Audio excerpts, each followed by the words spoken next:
Good evening, everybody. How's it going? You get some wine. Is that everybody? Okay, good. It's a real honor and a pleasure to introduce Erin Besler tonight. Just on a personal note, it's been so fantastic having you at the school this year, and we look forward for 2 more years, I believe, after that. So, just getting your sign your big contract. Many of you who've had Erin, and maybe not, you might know she's from Chicago. Also, Andrew Kovacs, who preceded her, is a Chicagoan. So I think you can't have too many people from Chicago at your school. I think the more the better.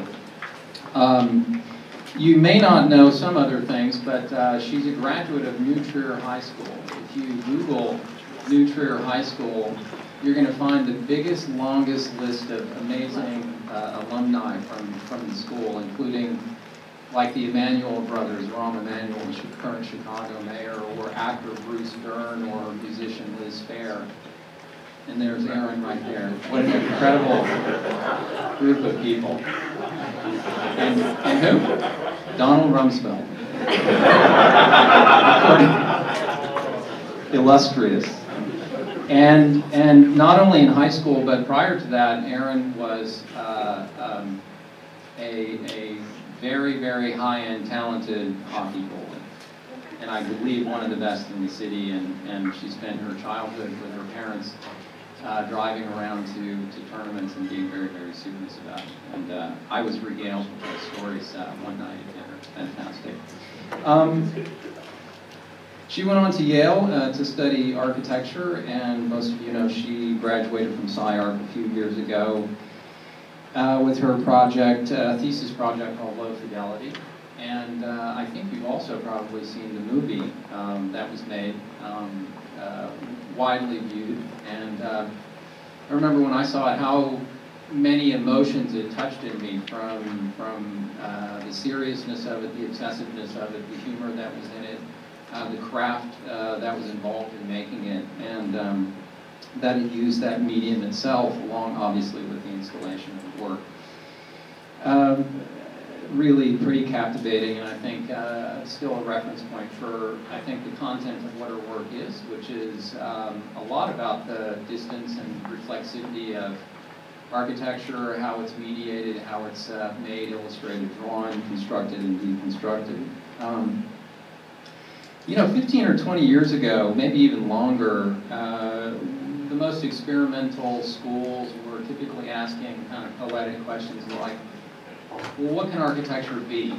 And we weren't sure necessarily whether that was strictly, can it be a chair or a play or some other medium, as opposed to maybe the kind of lingering Kantian sense of it's a building, but it's something else, and it's imbued with, you know, poetics and so forth. But the question of what can it be seemed to be the kind of leitmotif at the time.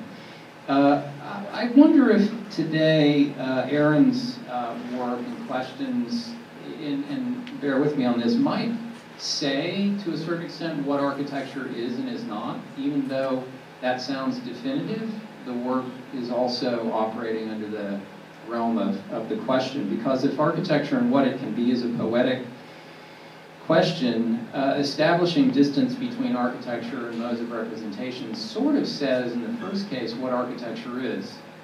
You could define it in a number of ways. It might mean, you know, design, you know, building and construction in the conventional sense, and what moves away from it is either a critical project of it, or another world altogether, another mode that establishes its own kind of currency. A few years ago, maybe longer, you remember when the word architect became a verb? Right? And it annoyed the shit out of us. You know, I need to architect a solution to the problem, and you said, no, you can't do that. Architects are people. And architects are people, and they design and construct things. But if you think about why it was turned into a verb, it's that the verb was used to describe design and construction. In other words, to design and construct a solution. And when I think about Erin's work, I think that she's both an architect in whatever sense you might imagine it, both traditional to more speculative forms. But I also think she's somebody who architects her work, who takes media. If you say blue foam is a reference to the construction of a model for an architecture that's to be built, I think in her world, blue foam can be blue foam, for which then you'll architect a process through it, through design and construction, back into something else. And what those something else's are, and what those questions are, I think are cool and profound, and I think you're onto something. So please welcome Erin Besler.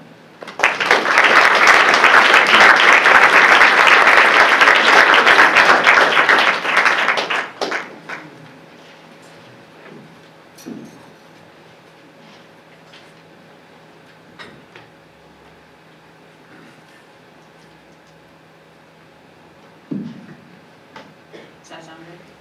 Yeah? Okay. So, hi everyone. Thanks for coming. And thanks, Neil, for the introduction.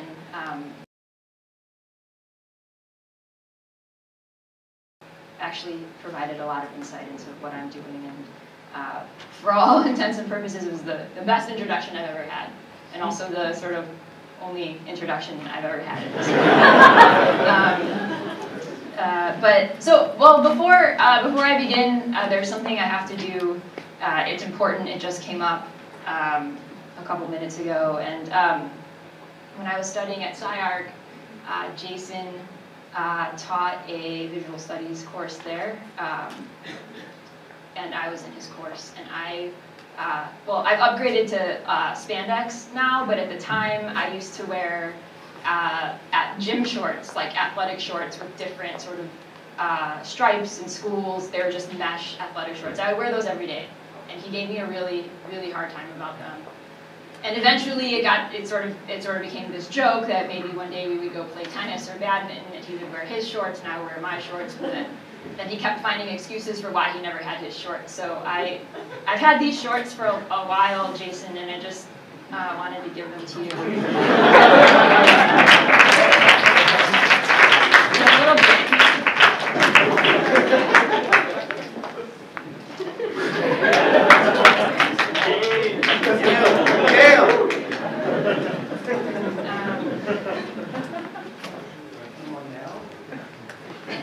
It's up to you. Okay, so can the lights go off, or they can stay on? Oh, all right.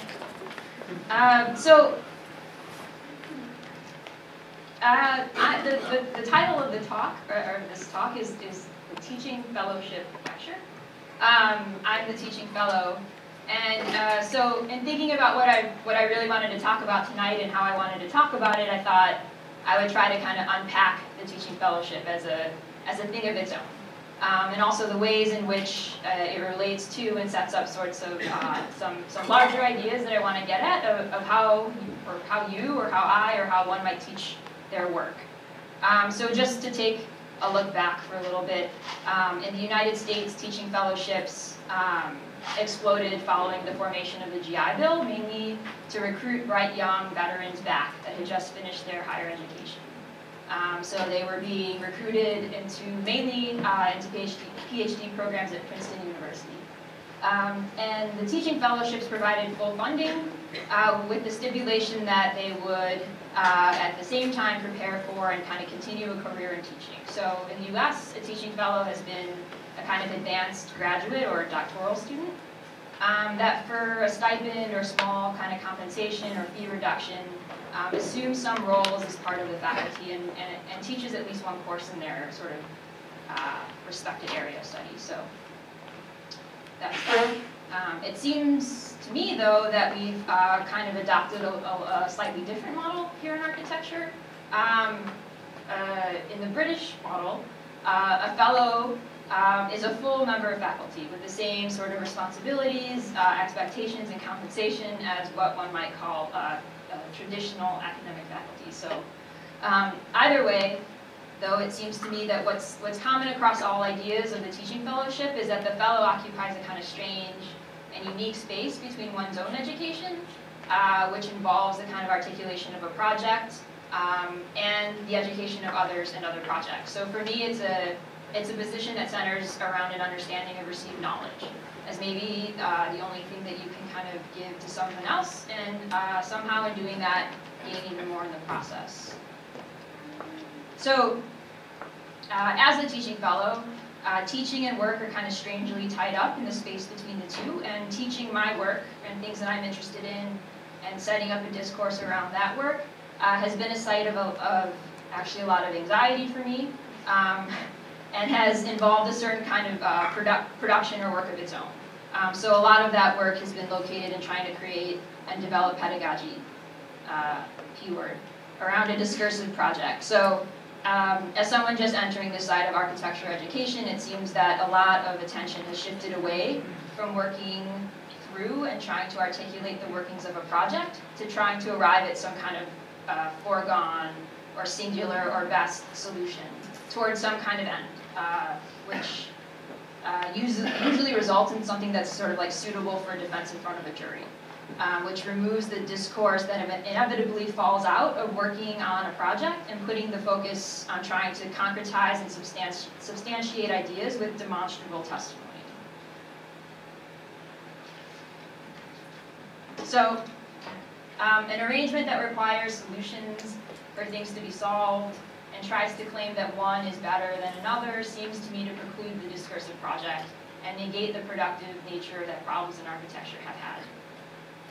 So this is an ongoing conversation that I've had with Sarah Hearn, and something we've been working on and have written about, which centers on the sort of discursive, productive, and really kind of multivalent nature of problems in architecture, as things that aren't something to be solved, or necessarily things that require any kind of defense, but they're rather things to be worked on and discussed. So this all relies on the ways in which the organization of knowledge set against the conflation of technology, history, and representation come together through a common understanding and a larger intellectual project. So at the origin of the term problem, there's a tension between things that are projected and things that present a difficult question. So it could be said that in architecture, a problem is actually not something that requires a solution, but is rather something on which to be worked, something that leads to the formation of a project. And problems operate through discourse, and they resist singular and fixed definitions. So it's actually the presence of a problem, the thing that's often, well, always superfluous to building, but that exceedingly occupies so much intellection and discussion that kind of foregrounds the discipline of architecture. And the articulation of a problem also undercuts history and acknowledges precedent as part of a common project. So architecture has consistently been preoccupied by certain problems, the corner problem, which we'll get to, the problem villa, which we'll also get to, the plan problem, and other sort of kind of more formalized problems that came out of the Beaux-Arts, among others. The term, though, has now become really ubiquitous. It's often placed before or after various operational modifiers as a way to delineate sites of exploration. And it has been naturalized into the discipline to the point that we don't even notice it anymore. So to try to unpack the workings of problems as distinct from other topics in the pedagogy of architecture, how I teach my work tries to take a step back and mobilize the discursive constructions of particular problems that have propelled various discussions and marked collective sites of operation. So, in trying to locate those problems that repeat themselves and how their repetition might establish or recuperate an architectural project,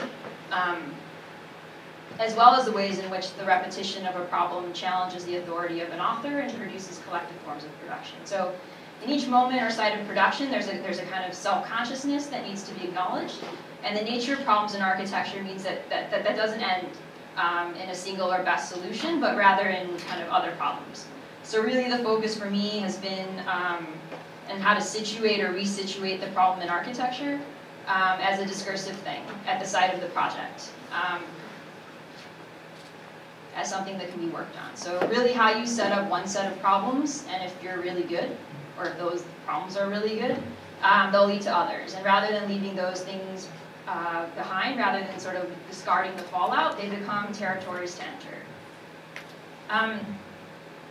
So the lecture is a bit of a retrospective or kind of retroactive account of the teaching over the past 7 or 8 months, and is set up in 3 parts around 3 courses. So the first part deals not so much with the work in the course or even the course itself, but primarily with the research and interests and work involved in preparation for a course. So this is something that I've come to learn is a project of its own.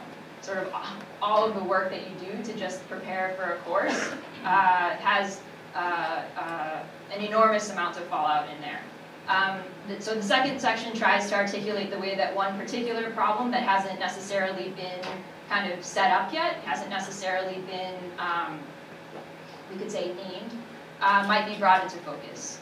And then the third section deals with the remobilization of a particular problem that deals with the sort of conceptual confrontation with material thickness. So where drawings that are flat are forced to deal with matter and mass of a building, and really try to put that to work. And we're going to look at some of the work that came out of that class. Is this for me? Yeah. Okay, so I was asked to teach a course in the fall that the department called Introduction to Computers. It's a required course for first-year Master of Architecture students. Effectively, this was to be their sort of architectural representation and basic software class. And I found it quite, well, really strange and interesting that there would be a course offered now called Introduction to Computers, because we're all kind of already introduced somehow. So I became interested in that as a problem and tried to build a discourse, or really kind of enter the discourse through ideas surrounding introductory, basic, and fundamental things that might have been sort of taken for granted, let's say, in the way that we use computers in architecture. So despite this kind of apparent anachronism of offering an introduction to something that's by now a site of habit in the discipline, and actually one that's the subject of Greg Lynn's work at the CCA, establishing a recent archaeology of the digital, no recent topic in architecture has carried more discursive weight than the introduction of computers. So some say that architecture was kind of already preconditioned to receive the computer. Others argue that the introduction marked a digital turn. But either way, the introductory period is now over, and most formal acquaintances have been made. So it could be said that architecture takes one of 2 lines. Along one, the translation from drawing to building isn't smooth or fluid. Translation establishes distance and produces difference. And along the other, differences are muted, the distance collapses, and the building is kind of alleged to be an exact copy. So for me, copies, especially digital copies, are really curious. None are exactly equivalent. Some operate horizontally, meaning that that they're of the same mediums, and others operate vertically, meaning that they're translated across different mediums. But in all cases, there's distance, not only between an original or a model and its copy, but also between sort of multiple copies. So some might even say that the copy is inauthentic, and that authenticity is the mark of an original, asserting the authority of an author. But another take on this might be a practice that develops out of an array of echoes of a model and the repetition of similar things to produce difference. So in the history of computer graphics, those models against which copies are tested and compared have been referred to as digital primitives. And perhaps the most iconic standard reference object in computer graphics is the Utah Teapot. That's this guy. It's a 3-dimensional computer model that was created in 1975 by the computer scientist Martin Newell at the University of Utah Computer Graphics Department, and was the first surface-based model in computer graphics. So its form is reasonably recognizable, it's generally round, it's both concave and convex, it casts shadows on itself, and in terms of topology, it appears to be distinct from a sphere, meaning that it's more like a torus, so it has a hole in the handle, provides a hole. So Newell was looking for these qualities, which obviously had nothing to do with tea, and found them in the form of his wife's teapot. As the story goes, of course, it was Mrs. Newell's idea to use the teapot. So in order to translate the physical object into the computer, he first drew it on graph paper and calibrated the Bezier patches to a grid, and kind of abstracted it from its sort of original object. The form was then modeled on a Tektronix storage tube, which looked something like this. No mouse. So all of the sort of data sets had to be entered manually. A lot of the work in the following years at the University of Utah would actually be invested in creating shared digital model databases that were sort of readily accessible for computer scientists to kind of take with them and proliferate in the various places that they would end up going and the various sort of even companies that they would end up working for. So this is the data set for the teapot as a kind of other representation, one that's all digits. And for me, it represents the kind of multiple forms of knowledge that are really embedded in this project. I think the teapot is really amazing. I really love it. And so I went to the Computer History Museum in Mountain View, California, which is just outside San Francisco, to see what has been called in their sort of online catalog the original Utah teapot. So this is it. This is it in its display case. This lit from below. It kind of floats. And what was even more amazing about this to me is that the Utah teapot is just about the only thing in the entire museum. And this is like the museum collection of the history of computers is like insane. They have everything like that begins at the abacus, that goes through like the Cray supercomputers to Danny Hillis's connection machines, and up, you know, up through robotics and all. They have just so much stuff. But the teapot is the only thing that's not a computer and not a peripheral device. And it has its own like display. I mean, I don't have the image of it here, but it's kind of an amazing, just for exhibition display, if you're at all interested in that. It's amazing to go see the teapot. So at a certain point, I started to make a video about it. And in working on it, I came across a reference to a film that sounded even more amazing than what I was thinking about. And it's called The Story of Computer Graphics. And it's narrated by Leonard Nimoy. This was a video or film that was made by SIGGRAPH, which is the sort of computer graphics agency, and it was compiled in 1999. Unfortunately and ironically, this film hadn't been made available in any digital video format, and it wasn't available online. So I had to arrange for an interlibrary loan to UCLA from the J. Willard Marriott Library at the University of Utah in Salt Lake City. It took 10 days for the VHS tape to arrive on transfer. And so then I got it, but then I didn't have a working VCR. So I often find myself in Michael Osmond's office in the basement, discussing all sorts of incredibly esoteric things like VCRs and VHS tapes. And fortunately, he had something that I could use. So this is Michael's VCR combo that I borrowed to watch the tape. So thanks, Michael. But as it turned out, my TV didn't have any compatible RCA inputs. So I took the VHS tape to Los Angeles Video Transfer Service in Pasadena, and for $30, I received a DVD transfer of a VHS tape in which absolutely no discernible attempt had been made to adjust the tape tracking, which made for a digital transfer of an educational video about computer graphics that's so full of visual disruptions, audio dropouts, and analog signal artifacts, rendering it, well, much of it, almost unwatchable. I'm going to show a short clip from the video, the part that talks about the Utah teapot. The full length of the video spans over 50 years. It's about 90 minutes long, and it covers the entire history of this field, computer graphics. And it starts from the sort of first supercomputers that were being developed during the beginnings of the Cold War, and then it moves up to all the way to animation and Pixar's short films that John Lasseter and Ed Catmull were working on. So it goes from about 1950 to 1999. And I would really love to talk more about this, but I realize it's probably quite dry for some people. So if anyone is interested in the video, we have ripped it from the DVD that we got, and we now have a MP4 or sort of whatever you need to watch it on without craziness. So if you want it, you can see it. So this is just a little clip. This notion of shared knowledge was perhaps best symbolized by the shared geometric database of a common teapot.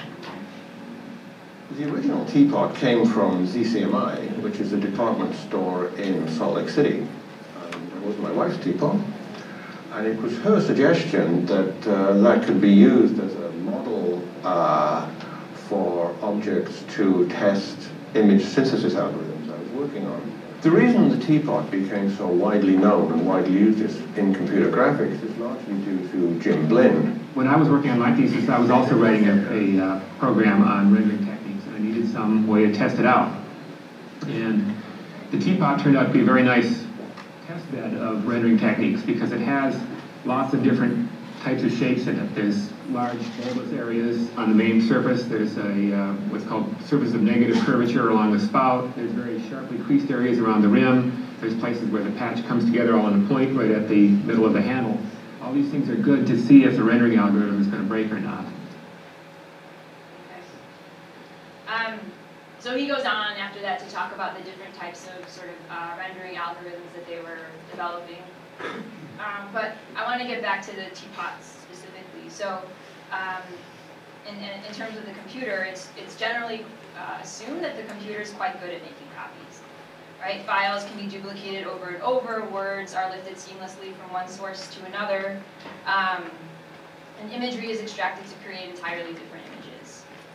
But really, it should be noted that each digital copy has its source, its reproduction, the sort of proliferation of data that resides in a buffer at a specific resolution, and the pixelation of RGB color combinations on the display screen. So this is all to say that digital copies are not identical, no matter how sort of similar or exactly the same they might seem, which, as it turns out, is not as obvious as it might appear. So with the Utah teapot, and something that's always the case with translation, there are gains and losses along the way, moving from the sort of physical object to the drawing to the digital model.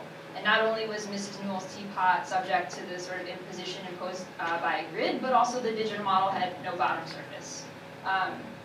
So only those surfaces privileged to view were of interest. They were just rendering the exterior of these things, so they actually didn't need a patch for the bottom surface, and they also didn't need, there's also a gap around the rim. If you download the data set, you can see it's not a completely closed object. But the thing that's sort of most interesting to me is that the digital model is also visibly shorter. It was squished along its vertical axis to account for the rectangular pixels of early computer display screens. This was like very, very early on when they were they were trying to figure out how to basically display things that were shaded at the time they were using cathode ray tubes.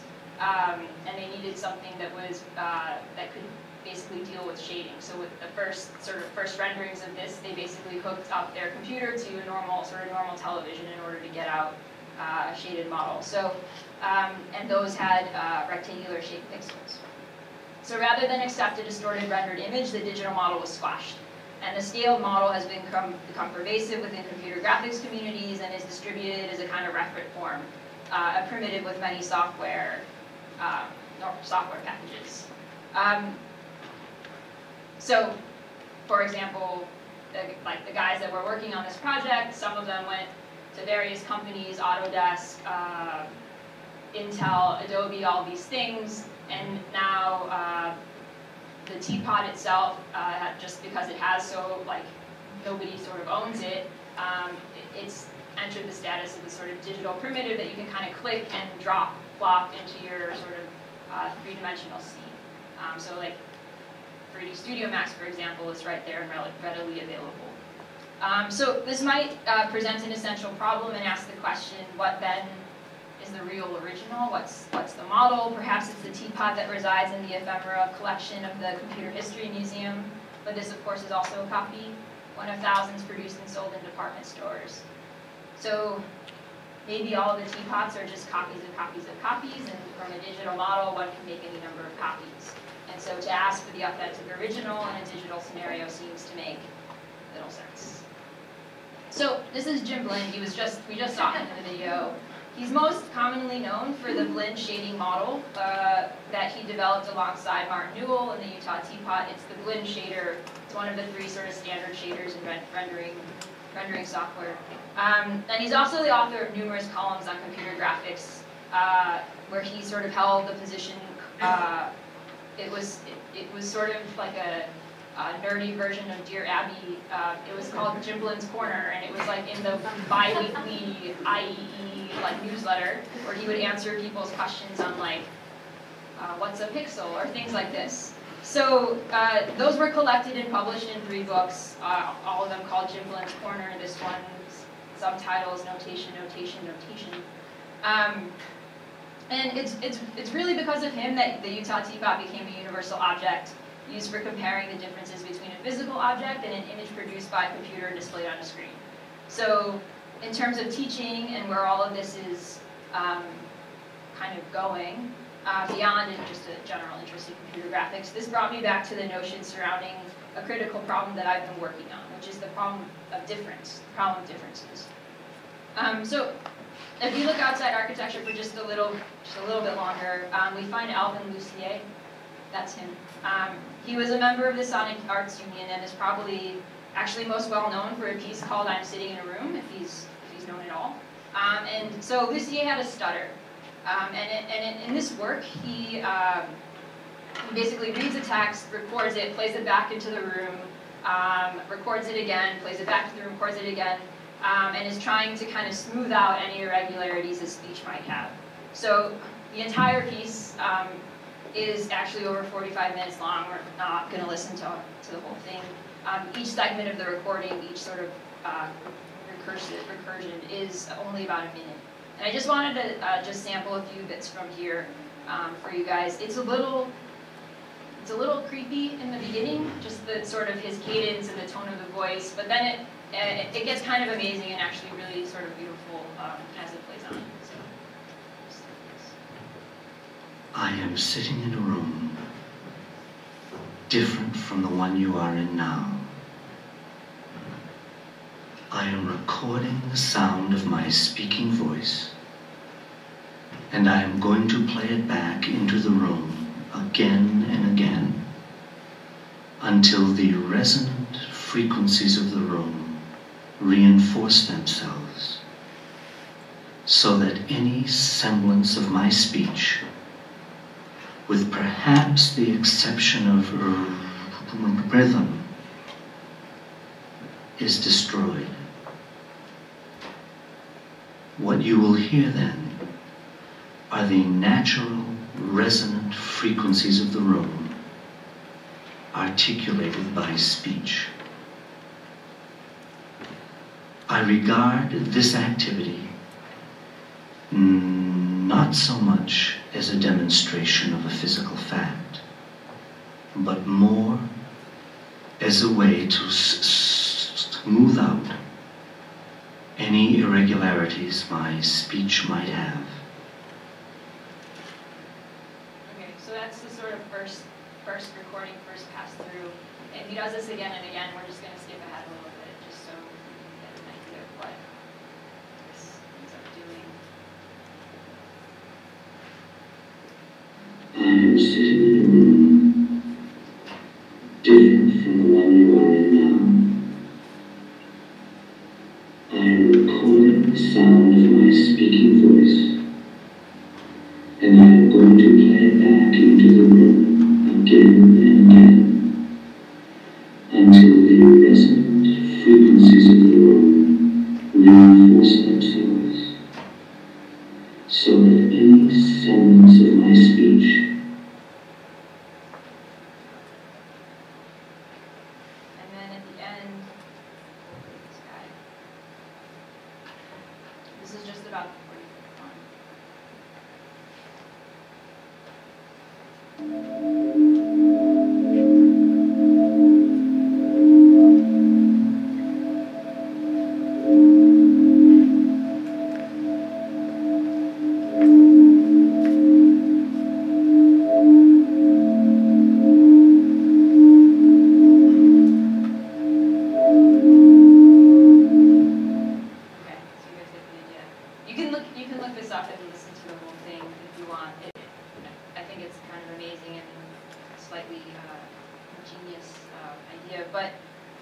What's actually really kind of most interesting to me about it is that he sets this up as a way to, what he says, smooth out any irregularities that the speech might have using the resonant frequencies of the room, but in the end, he just ends up producing something that sort of only has, it's like harmonics that only have kind of irregularities, and speech is totally gone.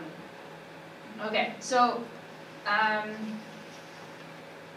I'm mainly interested in the ideas behind all of these things, the ideas behind all of these things I just talked about. And in architecture, we can find this sort of essential problem of smoothing out differences being worked on in different ways. So this is a course, another course, that's currently in progress and work that's leading up to Rumble. It's a technology seminar and is also an elective. So really, thanks to all the students for signing up, even though you weren't required to. And so, as problems operate through shifts in knowledge and technology, we're looking at developing a project around a more kind of more general sort of disciplinary ideas, and ones that maybe haven't been sort of kind of grouped under a kind of common name yet. So, ones that have fallen out of what's been described as the problem villa by the art historian and author Rudolf Wickover in his writing on the architect Andrea Palladio's villas. So Wickover asked the question, what was in Palladio's mind when he experimented over and over again with the same elements? Once he had found the basic geometrical pattern for the problem villa, he adapted it as clearly and as simply as possible to the special requirements for each commission. So it should really come as no surprise then that the 12th villa, which is this guy down here in the bottom, all the other ones are sort of Wickover's, we could say, reductions and abstractions of the things that he wants to work with in the villas. That's the one that resulted from what others have called a cancellation of differences, and still presents a kind of difficult problem. So in his publication, Architectural Principles in the Age of Humanism, Wickover developed an idea that was rooted in geometry and the mathematics of form as a kind of generic system underlying 11 of Andrea Palladio's villas. So he sampled 11 of the villas out of Palladio's life's work, but doesn't really explain why none of the others were included. And then he reduced the discrepancies to expose a set of fundamental regulating lines. He was trying to find what he called the basic geometrical pattern. So this was Wickover's kind of basically a fabrication. And while he did arrive at an underlying grid, or a template, which he would claim that all the villas were based, there's still a larger problem that we can get at. One that revolves around a collection of important essays that have established an ongoing conversation about the ideas surrounding the villas, ideals, averages, generics, and variations. And they still continue to present the question, what's to be done with the differences between similar things? So it could be said that problems are superfluous to building, but they occupy so much intellectual space that they foreground the discourse of architecture. So the discussion about the problem of difference, which is something that I've been kind of trying to resituate, centers on projects that are related to things like seriality, multiples, noise, repetition, averaging, and recursion. And since it has at times sort of been discussed in terms of distance or the swerve away from a common ground, the way that we might talk about the problem of difference has actually shifted attention from the measure of disparity between one thing and the next toward establishing a convention across all things in series. So this could kind of be thought of as a leveling of the playing field. So in the course, the 11 villas were just kind of taken as a foil, only as something to work on that was tied up in the kind of lineage of ideas for looking at a problem of difference and the specific elements that are closely related to the regulation, standardization, and articulation of the architectural facade, interior space, material specifications, and hardware and software systems. So the problem villa then, as a project, is just Wickover's reading of Palladio and the serial nature of his villas, searching for a type of ideal. It's also a placeholder for a project that surrounds another problem, which is the problem of difference.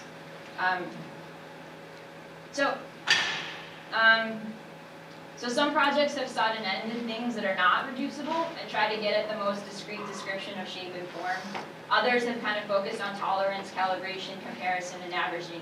Some have really smoothed out irregularities through layering, and there are a few that have produced an order of irregularity and resisted the reduction of something as simple as a series of variable lines to anything that's merely straight and narrow. So this is Jamie's project, and looks at the simplified outlines of the roofs of the villas, which are already a reduction or an abstraction and generalization of sorts toward an average roof and plan.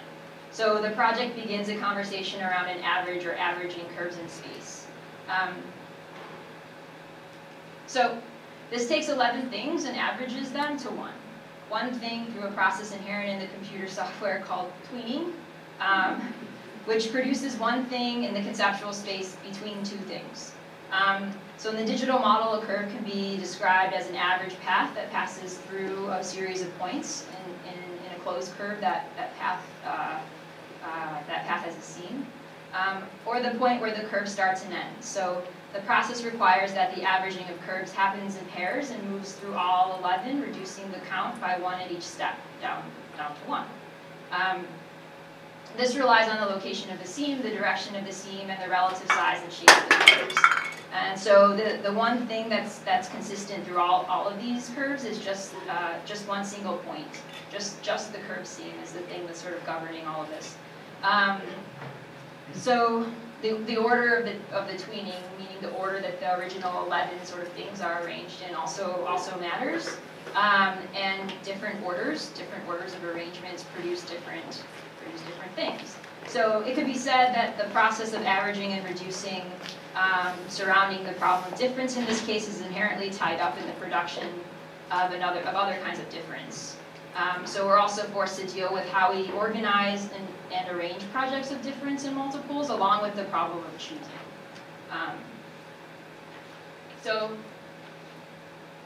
if the previous project deals primarily with two-dimensional drawings of complete profiles, and they're averaging to produce things that exist in the conceptual space in between, and then this project, which is Nick's project, treats the corner as an isolated object and projects profile curves through each other to produce a form that can be found both literally and conceptually at the intersection of 3 curves in space, so a plan and 2 elevations. As part of the course, we also go to Hercules Ideas Campus twice a week, where the students have the opportunity to use the 4 robots there to produce extruded forms with a hot wire foam. So if that process is inherently produces corners as things pass through each other, then this project is situated at that site and tied up in the space between representation and the process of fabrication at the corner. And tries to work on the corner as an object, as something that might have extents and even a centroid, or ways to begin to think about aligning corners in order to find their common areas and reduce the differences. So the project works through objects that are more than, say, twice removed from the model that they came from, meaning that embedded in this project is first, the surface-based model, which was modeled on Palladio's drawings, which are different than the actual buildings. And then there's the sampling out of the corner from the model, and the reduction of the differences in 11 different curves in 3 different directions. And the further sort of attenuation through the process of projecting those curves through each other, eliminating all sites of difference. So that one sort of realigned and reduced corner can be compared with the next, or compared with the series of them. So that's all work that's currently in progress. Okay, so this is the final section, and corners are a site that has been of interest to me for various reasons. And this course, which is known administratively as Technology 2, Building Materials and Methods was a core class in the undergraduate architectural studies sequence for students in their final year of study. Last quarter, meaning literally a couple weeks ago, the course was called The Problem of the Corner Problem, which is a title that many would say is somehow trite, extraneous, boring, or otherwise redundant. Following from that, it could be said that the corner problem has actually lost all of its discursive weight. So the corner problem is something that generated a lot of discourse in architecture, or still generates a lot of discourse in architecture, sort of Greek temples and Roman courtyards surrounding the way that colonnades and arcades either sort of turned corners or came together to meet at points. The proportions, spacing, and alignments of these things just simply don't work the same way at the corners. And as a project from then to now, it's been worked on, represented, and discussed in a number of ways. So the course tried to put the corner problem to work, and I wanted to kind of set it up here with three sort of larger ideas. So first we looked at corners that have a history of things, a history of problems, from Vitruvius to Lucan, to Nice, to some others that are sitting in the audience. And there's also an understanding of corners as both concepts and objects, which presents problems when they are forced to confront and deal with material thickness, accuracy, and tolerance. And then these corners, which, well, actually, these are not just images of corners, but at one point they were actual corners, were constructed at 1-to-1 scale, so they were mocked up. And the strangeness of the category of the mock-up is that it kind of presents a disciplinary dilemma, meaning that it forces representation to come to a head. So on the one hand, the mock-up can be understood as a model. It points to something else, but then there's still its scale and use of actual building materials, and it asserts its presence and veracity, that this is the thing. So this presents an essential problem. What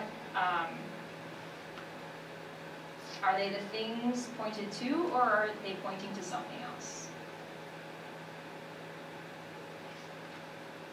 So there were three groups, three projects, and they all took the corner problem on as a problem, as something to be worked on, and not in really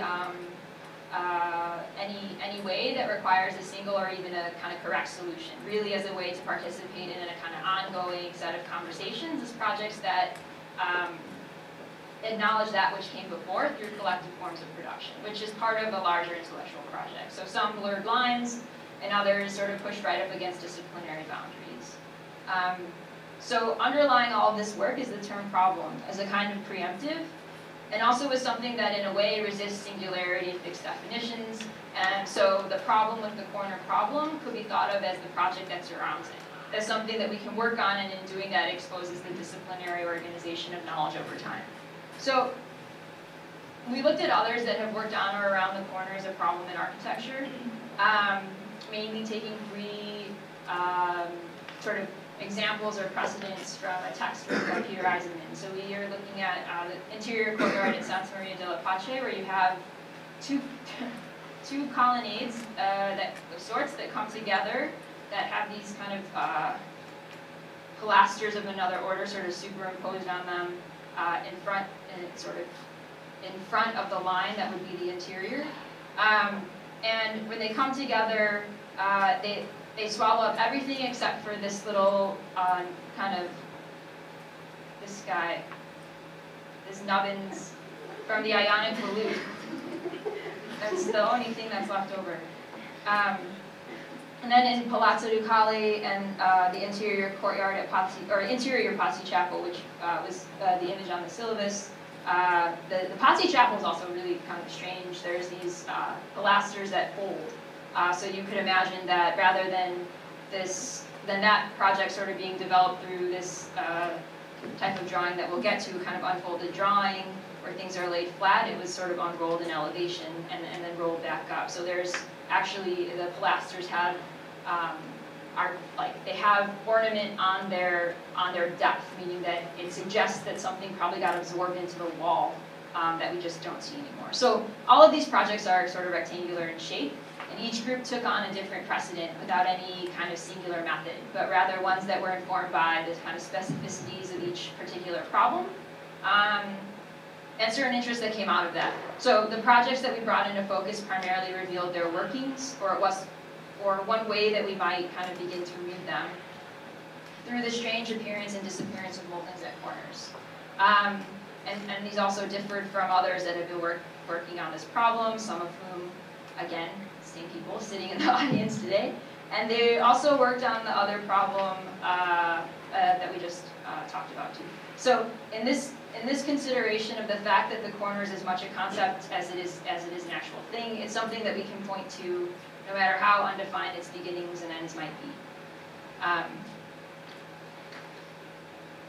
So we've set all of this against the developed surface drawing as a representational technique that requires a certain understanding of the frontality of an architectural surface.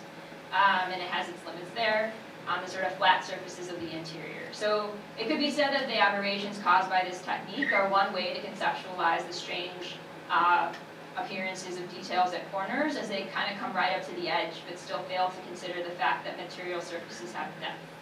And this situation is complicated even more when we look beyond the surface at the layering of materials that builds up thickness in a constructed wall system. So this is to say that while it might be sensible in drawing, a line segment cannot bend without some consideration regarding the thickness of that line, where within the line that bending might occur, and whether or not it's aligned to the front side, the back side, or somewhere in between. And whether or not the points are represented with a butt cap, a round cap, a projecting cap, a miter joint, a round joint, or a bevel joint. So these are all just devices that we already have. These are all just decisions that we are constantly making every time we sort of draw a line in the computer. It has these variables attached to them. Sometimes we just don't sort of pay attention, but they're there, and they are devices that sort of deal with the alignment of lines and to which side thickness falls. So this project, Room 3, dealt mainly with the difference between an endpoint and a corner, where corners in this project could be said to follow the face of gypsum, and the ends are just kind of left to the ends. All three of the mock-ups were conceptualized and constructed through the working of a steel stud system, which frames the form through connection, repetition, and regulation.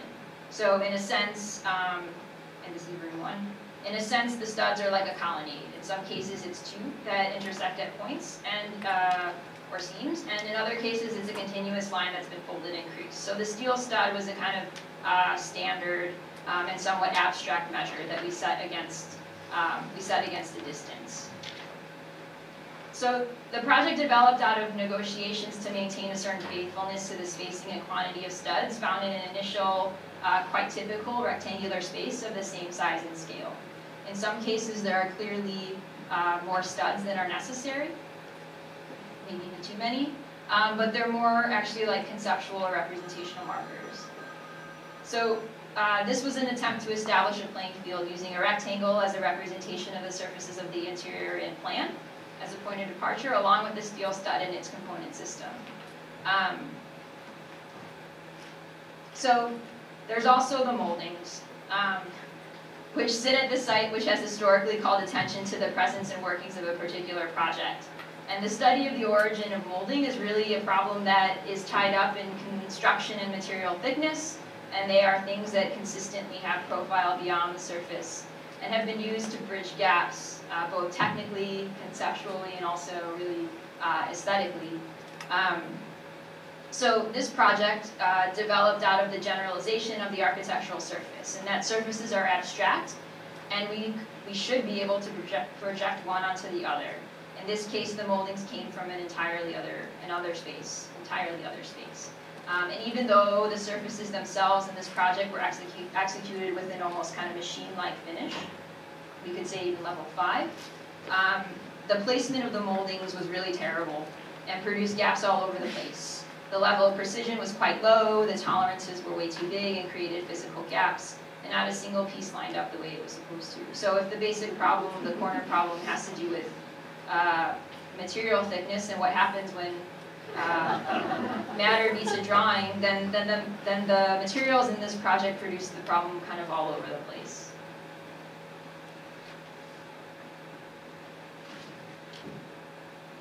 Okay, so both the developed surface drawing and the mark of the steel stud were pushed through the projects towards two sets of drawings.